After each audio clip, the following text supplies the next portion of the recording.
வணக்கம் அக்கா. எல்லாரும் எப்பவும் நல்லா இருக்கணும்.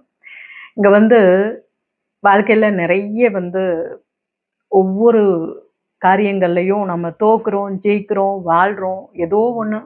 ஆனா பயணப்பட்டுக்கிட்டே இருப்போம். ஆனா அதிகமா நம்ம நேரத்த வீணடிக்கிறது, நம்ம கவலைப்படுறது, இது எல்லாம் எதுக்காகவா இருக்கும் அப்படின்னா, இந்த 4 பேரு. இந்த 4 பேர் என்ன நெனைப்பாங்க? இந்த 4 பேர் என்ன சொல்லுவாங்க? நம்ம இப்படி பண்றோமே, அந்த 4 பேர் என்ன பேசுவாங்க? இந்த மாதிரி தான் ஒவ்வொரு முறையுமே நம்ம அந்த 4 பேருக்காக மட்டுமே வாழ்ந்து, வாழ்ந்து, வாழ்ந்து கடைசியில இந்த உயிர் போற காலம் அந்த அந்த கடைசி நொடி கூட அந்த 4 பேர பத்தி சிந்திச்சு இறந்து போற மனிதர்களாகத்தான் நெறைய பேர் வாழ்ந்துட்டு இருக்கோம். மத்தவங்களுடைய கமெண்ட்ஸ். எல்லாரும் தான். இப்போ உறவுகளா இருக்கட்டும், நம்ம அம்மா என்ன நெனைப்பாங்க? நம்ம அப்பா என்ன நெனைப்பாங்க? நம்ம தம்பி என்ன நெனைப்பான்? அப்படிங்கிறது அந்த உறவுகளினுடைய கடமைகளுக்காக நாம் கொடுக்கக்கூடிய மரியாதையாக இருந்தாலும் கூட, இந்த ரோட்ல இருக்கிறவங்க, தெருவுல இருக்கிறவங்க, இவங்களுக்கெல்லாம் முக்கியத்துவம் குடுத்து, இந்த ட்ரெஸ் போட்டு போறோமே, அவங்க என்ன நெனைப்பாங்க? நம்ம இந்த மாதிரி ஒரு செயல் செய்றோமே, அவங்க என்ன நெனைப்பாங்க? இப்படி அடுத்தவங்களுக்கானத ஒரு முக்கியத்துவம் குடுத்து, குடுத்து, குடுத்தே, இந்த தோற்று போனவர்கள் தான் ரொம்ப அதிகம். இங்க அறிவியல்ல கண்டுபிடிப்பு என்ன தெரியுமா? ஒவ்வொரு மனுஷனும் நிமிஷத்துக்கு 7,000 யோசனை யோசிக்க முடியுமா? எப்படி? நிமிஷத்துக்கு 7,000 யோசனை யோசிக்க முடியுமா? ஒரு மனுஷன் 7,000 யோசனை யோசிக்கிறான் அப்படின்னா, அந்த யோசனைக்கெல்லாம் நம்ம போய் நின்னு, நான் இப்படிதான், நான் அப்படிதான் எப்படி நிரூபிச்சு வாழ முடியும்? இல்லையா? அது மாதிரி நம்மளுக்கு இருக்கிற அந்த 7,000 யோசனையவே வெளிக்கொணர முடியாது. அதுல அவங்களோட யோசனைகளுக்கெல்லாம் தகுந்தபடி வாழ முடியுமா? நம்மளுடைய விருப்பம் எப்படி இருக்கணும்? நம்மளுடைய வாழ்க்கை எப்படி இருக்கணும்? அப்படின்னா, எப்பவுமே மற்றவர்களுக்கு தீங்கிழைக்காமல், மற்றவர்களுக்கு நம்மனால சிறிதளவு கூட துன்பம் இழைக்காத ஒரு வாழ்க்கை நம்ம வாழ்றோம் அப்படின்னா, யாரை பற்றியும் எதுக்காகவும் கவலைப்பட தேவையே இல்ல. யாருக்கிட்டயும் நிரூபித்து வாழணும்ங்கிற அவசியம் இல்ல. யாரோட கமெண்ட்ஸுக்கும் ரிப்ளை குடுத்து தான் வாழணுங்கிற அவசியமும் கிடையாது. நீங்க நீங்களா இருக்கணும். உங்களுக்குன்னு ஒரு பாதை. அது யாருக்கு தீங்கில்லாத பாதை. இறைவனுக்கு பிடித்த ஒரு பாதையாக இருக்கும்போது, மற்றவர்களை பற்றிய நினைப்பு உங்க மனதுல இருக்குன்னா, அது உங்கள அப்படியே தாழ்த்திக்கிட்டே தான் போகும். தோற்க வைக்கும். ஜெயிக்க வைக்காது ஒருபோதுமே. இங்க யாருக்குமே நிரூபிச்சு வாழ முடியாது. நான் இப்படிதான் அப்படின்னு. உங்கள புரிந்து கொண்டவர்களுக்கு நிரூபிக்கணும்ங்கக்கூடிய அவசியம் கிடையவே கிடையாது. உங்கள புரிஞ்சுக்கிட்டாங்கப்பா. அது யாருன்னு தெரியுமா? உண்மையான ஒரு நட்பு. அது யாரா வேணா இருக்கலாம். உறவுகளுக்குள்ள. அம்மாவா இருக்கலாம், அப்பாவா இருக்கலாம், தம்பியா இருக்கலாம், இல்ல சகோதரர் யாரோ ஒருத்தர்.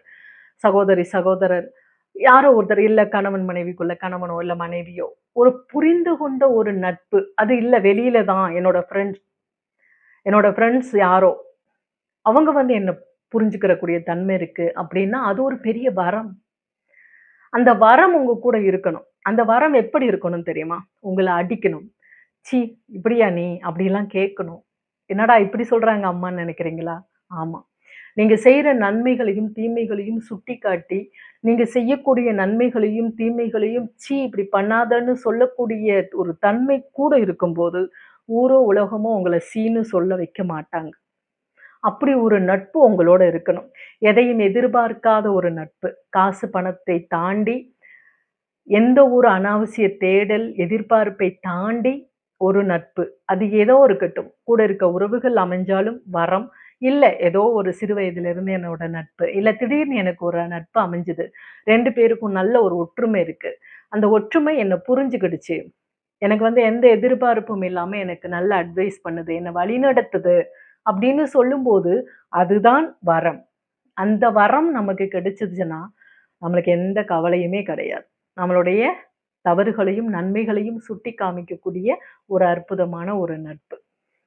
நமக்கு வாய்ச்சது அப்படின்னா, அதுதான் இறைவன் கொடுத்திருக்கக்கூடிய ஒரு மிகப்பெரிய ஒரு வரம். அப்புறம் இந்த ஒரு விஷயம் எதுக்காக எடுத்து பேசுறேன் அப்படின்னா, என்கிட்ட கேட்கிற பல பேர் என்னுடைய அ வாக்கு கேட்கக்கூடிய நபர்கள்ன்னு கூட வச்சுக்கலாமே. அவங்கள்ல கூட எல்லாருமே சொல்றது என்னன்னா, அடுத்தவர்கள் என்ன நினைப்பாங்க? "இங்க பாருங்கம்மா, என் பையன் இப்படி பண்ணிட்டான். அடுத்தவங்க என்ன நினைப்பாங்க? என் பொண்ணு இந்த மாரி சொல்லுச்சு.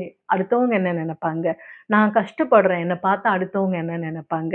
இப்படி சொல்லக்கூடியவங்கள எல்லா தரப்பினரையும் என்னால பார்க்க முடியுது. அதற்காக தான் இன்னைக்கு இந்த ஒரு பதிவே உங்களோட பகிர்ந்துகிட்டு இருக்கேன். ஒரு காட்டுல ஒரு சிங்கம் எல்லாரையும் பார்த்து கேட்டுக்கிட்டே இருக்கான். இந்த காட்டுக்கு யார் ராஜா? அப்படின்னு போய் ஒரு ஒரு விலங்குகிட்டயா கேட்டுக்கிட்டே இருக்கான். எல்லா விலங்குகளுமே சிங்கத்தை பார்த்து பயந்து பயந்து நீதான் நீதான் அப்படின்னு சொல்லிட்டு ஒதுங்கி ஒதுங்கி போயிட்டே இருந்துதான். சிங்கத்துக்கு எல்லாரும் நீதான் நீதான்னு சொல்லும்போது அதிகமான ஒரு கர்வம் வந்துடுச்சாம். அந்த கர்வத்தோட அப்படியே நடந்து போயிட்டே இருக்கு. எல்லாத்தையும் கேட்டுக்கிட்டே போயிட்டே இருக்கு அந்த காட்டுக்குள்ள. திடீர்னு ஒரு யானை அந்த பக்கத்துல இருந்து வருது. யானை வந்த உடனே இந்த காட்டுக்கு யார் ராஜா அப்படின்னு கேட்டுதான். நீங்க இந்த கதையை ஏற்கனவே கேட்டிருக்கலாம். அப்போ நான் யாரு ராஜா அப்படின்னு சொல்லும்போது யானை எதுவுமே பேசவே இல்லையா. மறுபடியும் உன்னைய தானே கேட்கிறேன். யார் இந்த காட்டுக்கு ராஜா? சொல்லு அப்படின்னு அரட்டி கேட்டுதான். அப்போ யானை வந்து லைட்டா தும்பிக்கையில முதுகுல ஒரு போடு போட்டதாம் சிங்கத்த. போட்ட உடனே அப்படியே தெறிச்சுக்கிட்டு ஓடி பக்கத்துல ஓடி போய் கொஞ்சம் தள்ளி ஓடி போய், "உன்னைய நான் யார் ராஜான்னு தானே கேட்டேன். ஏன் அடிக்கிற?" அப்படின்னு. "அதத்தான் நான் சொன்னேன்" அப்படின்னு சொல்லிச்சாம். இங்க எந்த ஒரு விஷயத்திலயும் செயல் இருக்கணுமே தவிர, வெறும் வாய்ஜாலம் இருக்கவே கூடாது. தவளை மாதிரி கய கய கய கயன்னு எந்த நேரமும் கத்தி, நம்மள நம்ம நிரூபிக்கிறோன்ற பேர்ல தோத்து போய், கஷ்டப்பட்டு, மன குழப்பமாகி, தலையில பாரத்தை ஏத்தி வச்சு, அதெல்லாம் இருக்கக்கூடாது. செயல்ல இருக்கணும். நம்ம இப்படித்தான் அப்படிங்கிறத செயல்ல காமிச்சா போதும். ஒருத்தர் உங்கள திட்டிக்கிட்டே இருக்காங்கப்பா. உங்கள தவறாவே சொல்றாங்க. இன்னைக்கு பெண்கள் நெறைய பேர் சொல்றது அதுதான். அம்மா என்னை இந்த பக்கத்து வீட்டுக்காரங்க இப்படிலாம் சொல்றாங்கம்மா. அம்மா என்ன இந்த இவங்க இப்படி சொல்றாங்க. அவங்க இப்படி ஒருத்தருடைய சர்டிஃபிகேட்டுக்காக காத்துட்டு இருக்கிறீங்க அப்படின்னு சொன்னா, நீங்க காலமெல்லாம் அப்படியே தான் இருக்கணும். இதுல எந்த மாற்றமும் கிடையாது. காலமெல்லாம் அந்த சர்டிஃபிகேட்டுக்காகவே காத்துக்கிட்டே இருக்கணும். நமக்கு இவங்க என்ன சர்டிஃபிகேட் குடுப்பாங்க, நமக்கு அவங்க என்ன சர்டிஃபிகேட் குடுப்பாங்க அப்படின்னு சொல்லி காத்துக்கிட்டே இருக்கணும். அதாவது எனக்கு அம்மா சொன்ன ஒரு விஷயம் என்னன்னா, நம்ம எல்லாமே ஈக்கள் தான். நம்ம எல்லாமே ஈக்கள் தான். இந்த ஈக்கள் தேனீக்களாக இருந்து தேனை உருவாக்கி, தேனை மற்றவர்களுக்கு கொடுக்கக்கூடிய ஒரு அற்புதமான பிறப்பாக இருக்கிறதும், ஒரு மலத்தை உண்ணும் சாக்கடையில இருக்கக்கூடிய சாக்கடையும், கெட்ட நாற்றத்திலயும் இருக்கக்கூடிய ஒரு உணவை உண்டு, தான் மட்டும் வாழ்ந்துக்கிறதுக்கு அந்த அசிங்கத்த உண்டு கூட வாழ்வோம்னு இருக்கக்கூடிய சாதாரண ஈக்களும் ஒன்றுதான். நாம ஈக்களா இருக்கணுமா, தேனீக்களா இருக்கணுமாங்கிறது நம்ம தான் முடிவு பண்ணிக்கணும். அடுத்தவங்க கிடையாது. நம்ம தேனீக்கள் அப்படிங்கிறது நமக்கான ஒரு விஷயம். நம்மளுடைய மனதிற்கான ஒரு விஷயம். அத நம்ம தான் நிரூபிக்கணுமே, அடுத்தவங்களுக்கு நிரூபிக்க தேவையில்ல. நம்ம தான் நமக்கு நிரூபிக்கணும். நான் இப்படிதான் அப்படிங்கிறத நீங்க தான் நிரூபிக்கணும். இல்லையா? இப்போ தேனீக்கள்ல இருக்கிற ஈக்கள் எப்பவுமே மலத்து பக்கம் போகவே போகாது. ஆனா மலத்தை உண்ணும் ஈக்கள், சாக்கடையில இருக்கக்கூடிய ஈக்கள் கண்டிப்பா தேனீ பக்கம் வரத்தான் செய்யும். ஏன்னா அதுக்கு தேவை உணவு தான். இல்லையா?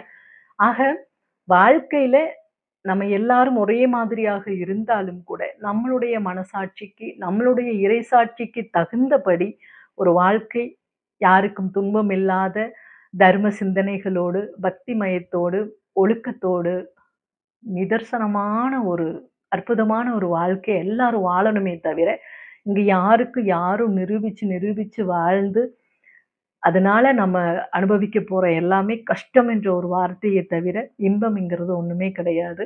இன்னைக்கு இந்த ஒரு சில விஷயங்கள உங்களோட பகிர்ந்துக்கிட்ட மகிழ்ச்சியோடு விடை பெற்றுக்கிறேன். நன்றி. வணக்கம்.